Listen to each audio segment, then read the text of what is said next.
ससुरा में रैया रे तेरी मेरा कहिए।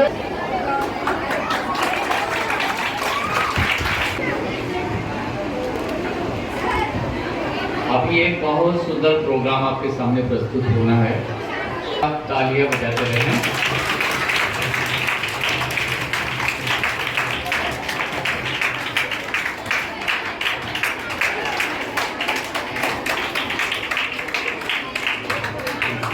उनको और आज शिखर तक शिक्षा के क्षेत्र में शिखर पर पहुंच चुके हैं और आप साकेत पीजी कॉलेज में एचओडी भी अभी जल्द ही आपको बनाया गया है, उसके लिए भी हम पूरा विद्यालय परिवार आपका सम्मान करता है। साथ साथ हम ज़्यादा न कहते हुए क्योंकि समय ज़्यादा नहीं लेंगे, आप भी आज शिक्षक दिवस आपका एक इंटर कॉलेज चल रहा है बलरामपुर में, वो भी वित्तहीन ही स्कूल है, लेकिन उस विद्यालय में मेरा दुर्भाग्य अभी तक हम जा नहीं पाए हैं। लेकिन वहाँ की जो वीडियो जो फोटोज अभी हमने देखा है, उस विद्यालय के बारे में भी हम सर से निवेदन करेंगे कि थोड़ी सी भी उसके विशेषताएं हमारे बच्चों को स्टाफ को भी बताएं। हमने वहाँ देखा इंटर कॉलेज स्कूल चला बलरामपुर में, वित्तहीन विद्यालय में अगर श्रेणी में देखा जाए तो नंबर 1 पे विद्यालय वो चल रहा है। कम से कम शायद वहाँ 2000 प्लस स्टूडेंट समय एजुकेशन ले रहे हैं। वहाँ का एक एक बच्चा इतना अनुशासित है कि लंच हुआ है तो नल पे या टोटी जो भी अवेलेबल है वहाँ अगर पानी पीने जाता है या हैंड वॉश करने जाता है तो लाइन लगा के सिस्टम से, असलम सर वहाँ के देख रहे हैं उनके अंदर स्कूल चल रहा है। ऐसे तमाम सामाजिक कार्य डॉक्टर रेखा शर्मा जी, आप दोनों लोग मिल करके गोंडा से लेकर के गोंडा का नाम पूरे देश में नरेंद्र मोदी जी से भी जब वो प्रधानमंत्री नहीं थे तब जाके आपका परिवार उनसे मिला है और गोंडा के लिए, गोंडा के बच्चों के लिए गोंडा का नाम वहां पे जाकर के रोशन किया है। इसीलिए हम एक बार जोरदार ताली हर सामाजिक कार्य में आपका बढ़ करके हिस्सा है। आप सुबह 5 बजे रौला गए अपने विद्यालय में, वहां समय दे के आए, अभी आप घर नहीं पहुंचे हैं और निवेदन पे आप जबकि आज जाम जगह जगह जाम लगा हुआ है उसके बावजूद आपके बीच उपस्थित हैं। हम ज्यादा समय ना लेते हुए निवेदन करेंगे, आग्रह करेंगे कि आप इन हमारे अध्यापकों को और हमारे बच्चों को आप अपने अभी तक के अनुभव को एक संक्षिप्त रूप में इतनी बेहतर ढंग से बता दीजिए, हम लोग को भी बता दीजिए कि अनवरत कैसे इस विद्यालय का उत्थान हमारे अध्यापक और हम लोग भी बढ़ चढ़ के समाज के उत्थान पे कार्य कर पाए। बहुत बहुत धन्यवाद सर।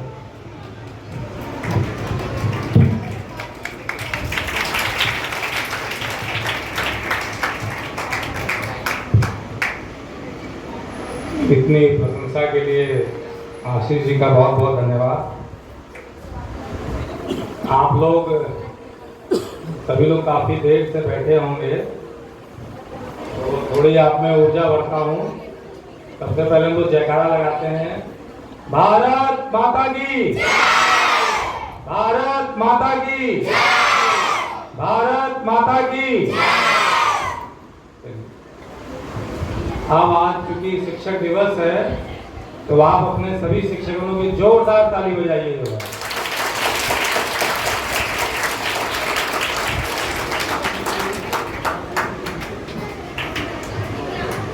ये हम सभी के लिए बहुत गौरव की बात है कि हम सभी लोग शिक्षक हैं।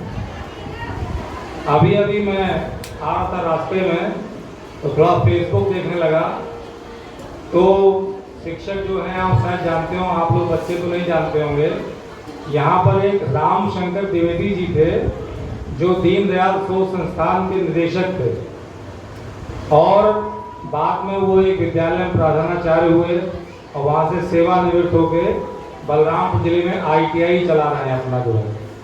तो उन्होंने बड़ा अच्छा वाक्य लिखा हुआ था कि शिक्षक, सभी शिक्षक जो है वो उस फैक्ट्री के इंजीनियर हैं जिसमें देश की सबसे कीमती चीज का निर्मित होती है, जिसमें देश की सबसे कीमती चीज बनाई जाती है।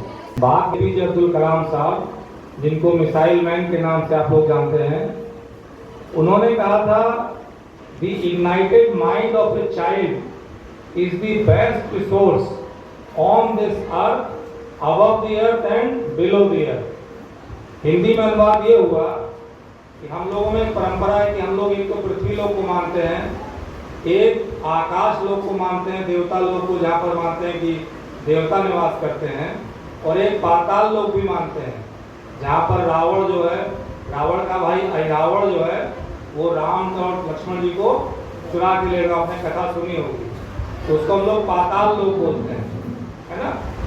तो एपीजे अब्दुल कलाम साहब कहते थे कि जो आप जो बच्चे बैठे हुए हैं, अपनी बात नहीं कर रहा हूँ मैं, ना अपने शिक्षकों की बात कर रहा हूँ, मैं आपकी बात कर रहा हूँ।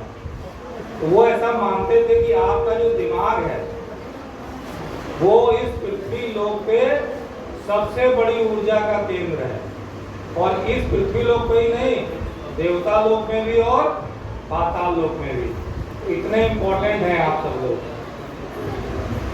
दूसरी चीज, मैं खुद जो है प्राणी विज्ञान का विद्यार्थी हूँ।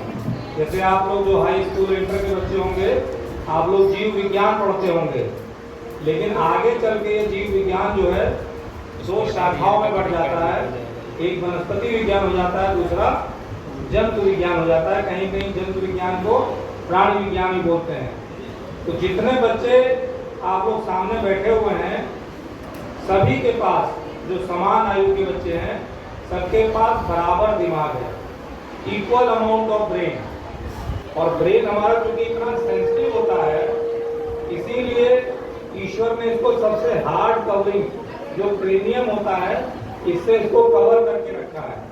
हमारे जितने वाइटल ऑर्गन्स हैं, जो बॉडी के लिए बहुत इंपॉर्टेंट है, ईश्वर ने उनको एक कवर दे रखा है। जैसे देखिए हमारा हार्ट यहाँ पे होता है, लेकिन आप हार्ट को छू नहीं सकते, उसके ऊपर एक हड्डियों का पिंजरा बना दिया, इसको रिब्स बोलते हैं। छुइए आप लोग अपना सब जगह देखिए, हड्डियाँ फील होती हैं आपको, कोई सच चीज, तो ये हड्डियों का जाल बना रखा है। इसके अंदर हमारा हार्ट है, इसी के अंदर हमारा लीवर है, इसी के अंदर हमारे लंग्स हैं।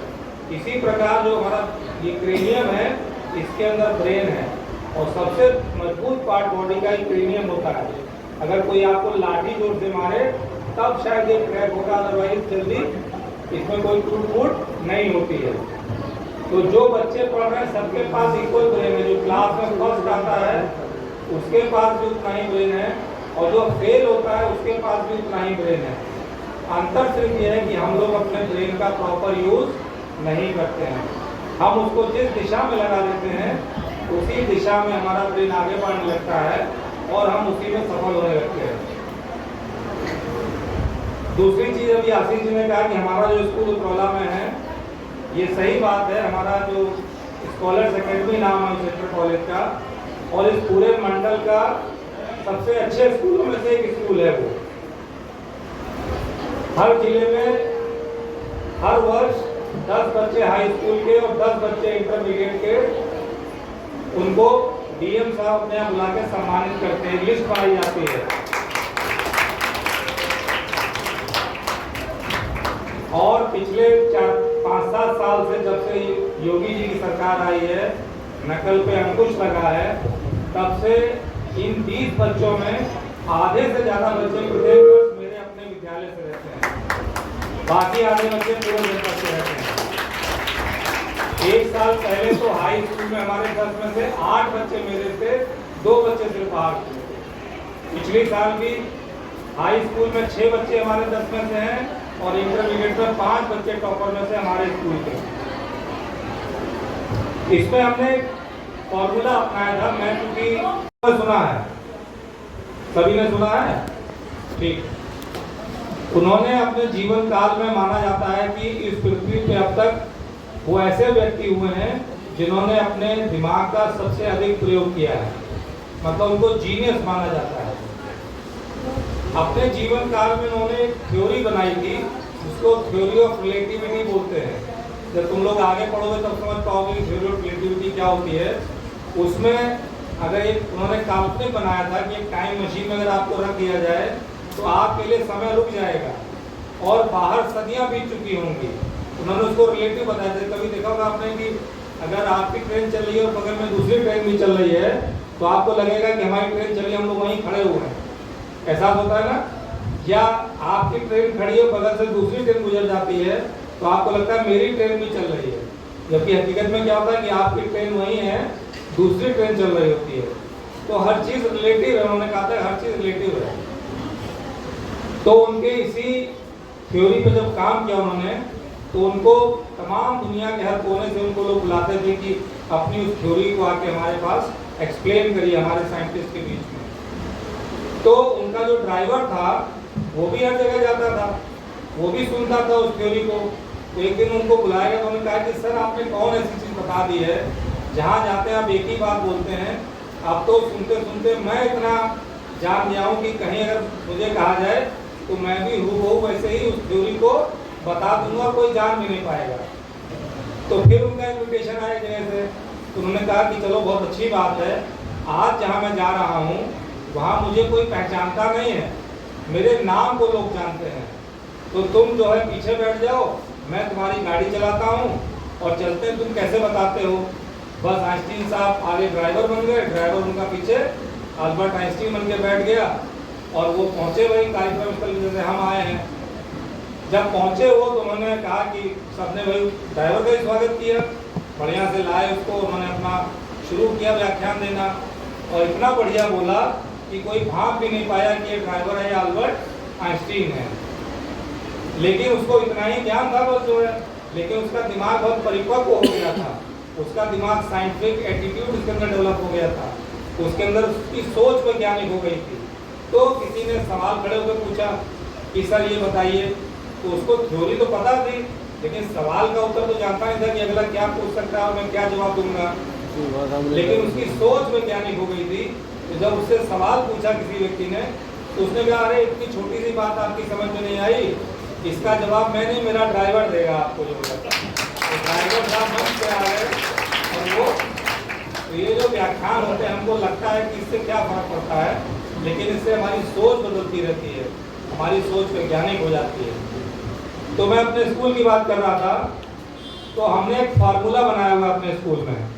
पहली चीज़ तो हमारे जो शिक्षक हैं उनको हम मई जून में बोलते हैं कि आप जो है आके हमारे जो बोर्ड वाले बच्चे हैं 10th और 12th उनकी सिर्फ 2 क्लास ले लीजिए, एक 10th में और एक 12th में। इससे होता यह है कि जो हमारा सिलेबस है वो अक्टूबर में या बहुत से बहुत दिवाली की छुट्टियों तक हमारा पूरा सिलेबस खत्म हो जाता है और उसके बाद फिर हम जो है टेस्ट सीरीज शुरू करते हैं बच्चों के लिए। पहले अपने टीचर्स को बोलते हैं कि आप एक एक चैप्टर से जितने संभावित क्वेश्चन है पेपर बनाइए, फिर बोलते हैं कि 3-3 चैप्टर मिला के बनाइए, फिर बोलते हैं आधे सिलेबस से बनाइए, फिर बोलते हैं पूरे सिलेबस से बनाइए।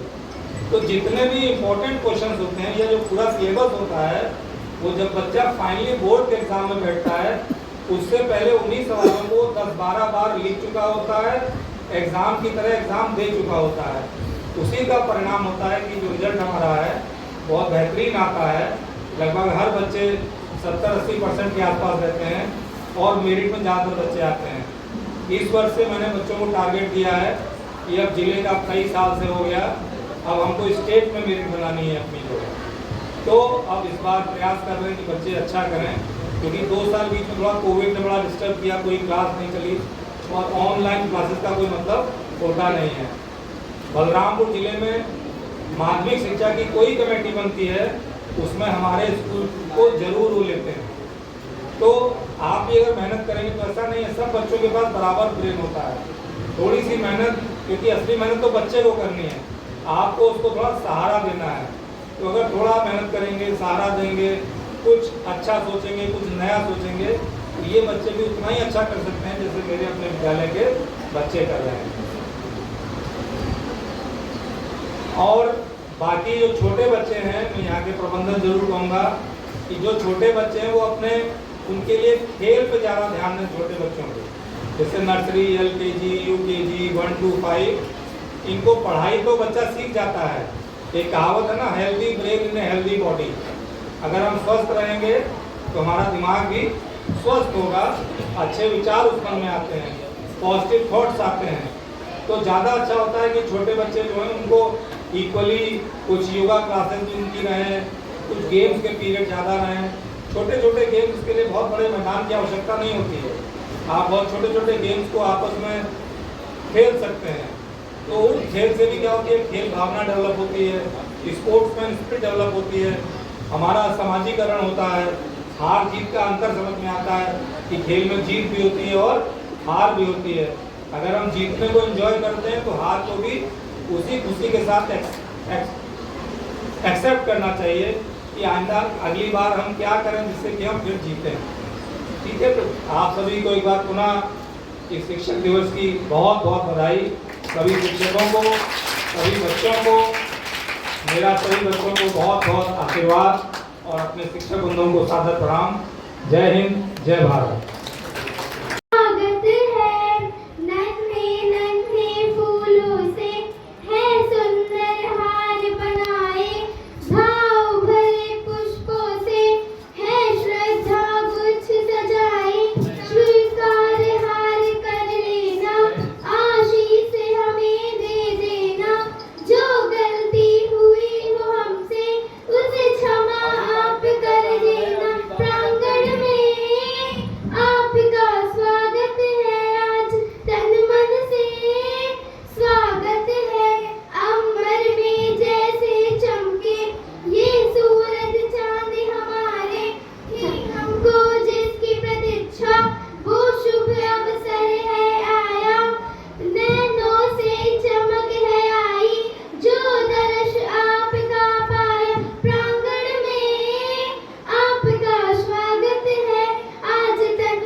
यहाँ उपस्थित जितने भी शिक्षकगण हैं, जितने भी टीचर्स हैं, उनको मेरा शत नमन।